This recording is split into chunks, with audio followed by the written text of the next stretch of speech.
Thank you. Thank you very much. Thank you. Welcome, everybody. Hello. It's nice to be here with you today. So in my talk here, I just wanted to talk about why the Xinjiang narratives matter so much to Western governments right now, particularly the U.S. And a spoiler alert, it's not because they really care about the Muslims, but I want to talk about why this campaign has been so successful, though.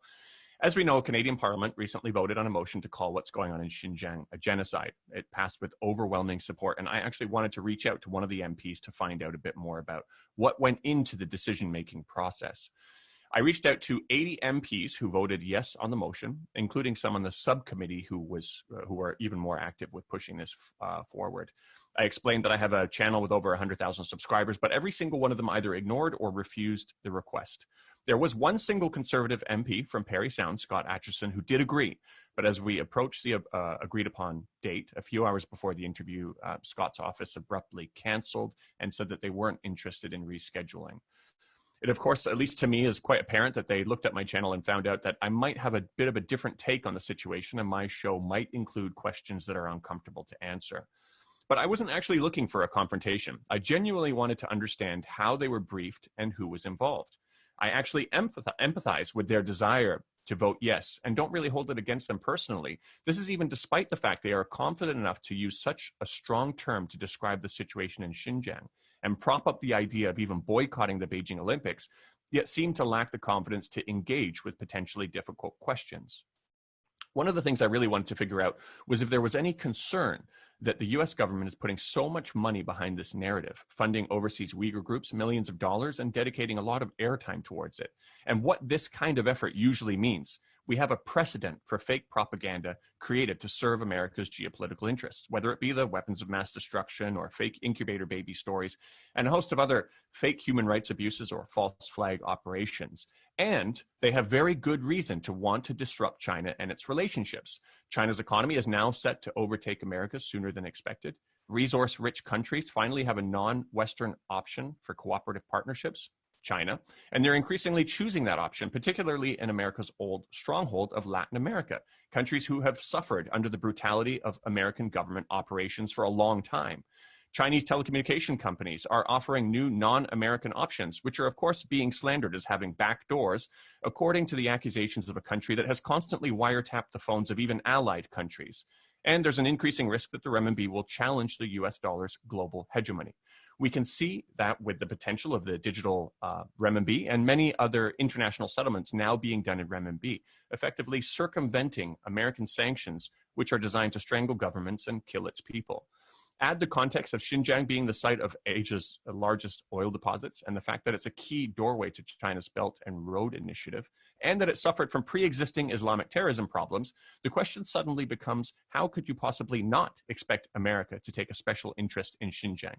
And not because of human rights, knowing full well America's history.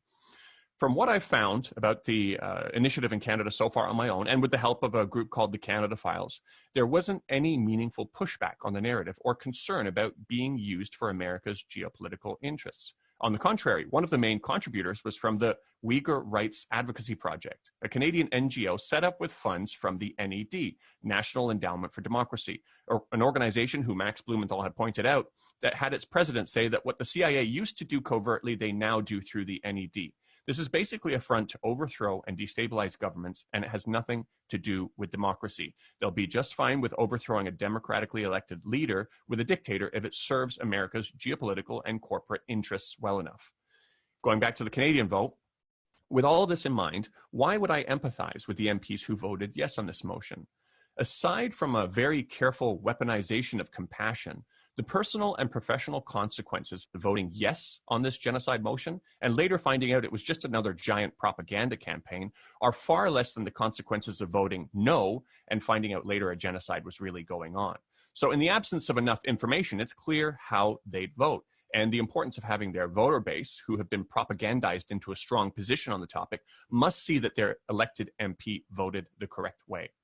I'm not going to get into the problematic nature of all of the evidence. I suspect Max might touch on that a little bit, but almost none of it stands up to even the most basic, logical, and critical questions, whether it be the ridiculous formulas used to make the multi-million estimates, or the testimonies like that of Tursane, a supposed concentration camp survivor who was propped up in a major way by CNN and BBC recently, and is someone who's on the third version of her story, wildly deviating from the first, and whose passport renewal date was oddly the only thing blurred out by the CNN report, because it turns out it's a giant hole in the story that nobody's talking about.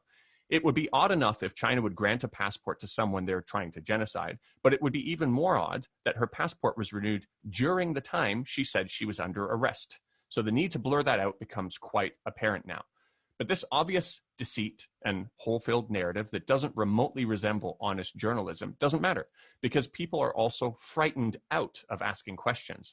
I want to give you a personal example of that. My father, who doesn't necessarily agree with all of my views, of course, and is naturally concerned for the Uyghurs, as I would be too in his position receiving the information that he is, and particularly because he's a professor of social work, specializing in anti-oppressive practices, and has even written a book on the topic used by universities.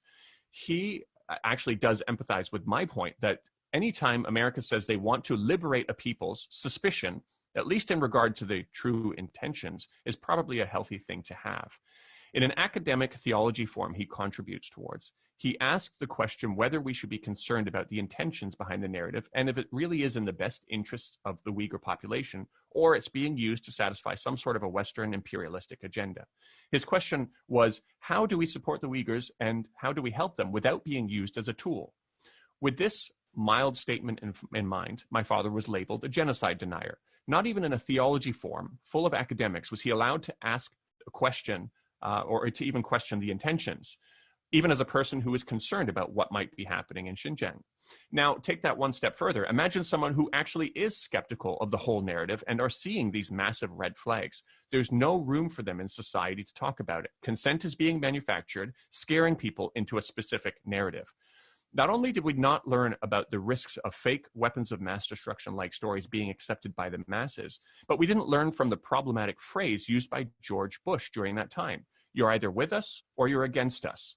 There's no room to question the narrative. You can't stand in the middle while trying to figure things out. Instead, now, we're expected to believe that a population in China that has been growing faster than the majority Han Chinese, in part because they weren't subject to the one-child policy, where they have 20,000 mosques built for them, where their script is written on all the national currency, something we don't even do for our indigenous populations in Canada, where the biggest star in China is a Uyghur woman who was recently signed on by LV as their brand ambassador, where Uyghur kids can get into top universities easier than Han Chinese and have specific halal foods prepared for them in the canteen and prayer areas on campus. We're expected to believe that this population is being eradicated. It's a ridiculous statement, whether it be in a literal sense or even a cultural sense. I think it's safe to say, from historical precedents, the fact that America recently pardoned a convicted soldier who shot a 14-year-old boy through the head in Iraq, along with a number of other unarmed civilians, which barely made a blip in the news. The fact that, and this person was recently pardoned and released from his life sentence. The fact that we're not looking at how to hold Australia accountable for events we have literal footage of, where the SAS soldiers jumping out of a helicopter shot an innocent farmer face down in his fields who was holding his prayer beads. And the fact that the U.S. sanctioned not only the International Criminal Court members looking into U.S. war crimes in Afghanistan, but also their family members. This isn't really about human rights and a care for overseas Muslims.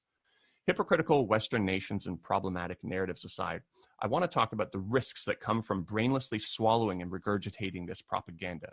62% of Canadians now support a more hardline approach towards China. Americans have also been convinced that they need to be more aggressive with China. Consent has been manufactured for American warships to travel closer and closer to China's shores and to begin promoting a $27 billion plan, which is in an idea phase, to install a chain of missiles just outside of China's 9-dash line. That's a pretty interesting one also, because one of the biggest producers of anti-China propaganda was ASPI, a think tank funded by weapons manufacturers like Lockheed Martin, Raytheon, Boeing, and more. They produce China threat stories, then they profit from China threat prevention. A bit of a conflict of interest, to say the least. So now I'll be living here in Shenzhen with my kids, potentially surrounded by American weapons of mass destruction. And you don't have to imagine too hard what would happen if Cuba hosted missiles from an American rival. With this kind of massaging of public opinion, when this kind of massaging of public opinion and consent happens, followed by actions like this, it's time for all of us to worry. softening the public up for war may not be the explicit intention this time, but we're getting awfully close to a point where it takes one small spark or mistake to snowball into a war unlike anything the world has ever seen before. And as for the Uyghurs, the specific measures being taken, such as sanctioning projects made in Xinjiang by saying it's made with slave labor without any actual evidence, well, ironically, it will take away the livelihood of those Uyghurs, and it's created an interesting situation where I now see foreign China watchers complaining that Uyghurs need to travel out of province in order to find work, which is a kind of cultural genocide, they say, without any sense of irony that the West is compounding this problem. All while the American companies involved in atrocities at Abu Ghraib not only haven't been sanctioned, but have been receiving new multi-billion-dollar contracts from the American government.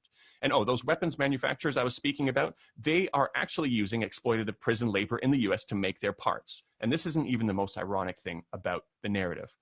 Along with a campaign to shame international companies operating in Xinjiang, fearing them out of hiring Uyghur staff due to the unfounded claims of forced labor they might receive, I think the sanctions are designed to do exactly what sanctions are designed to do, which is to make ordinary people suffer, make them want to rise up against their government. When you combine that with the odd recent declassification of ETIM as a terrorist organization by the US, a group responsible for the terrorist attacks in China that killed not only Han Chinese, but Uyghurs as well, it seems that America's on a pretty clear path to support terrorism in order to achieve its geopolitical interests, an activity they've long enjoyed. So to those people who don't even want to consider the facts in an unbiased manner, you are complacent with the same kind of propaganda we've seen over and over again, which we were supposed to learn from.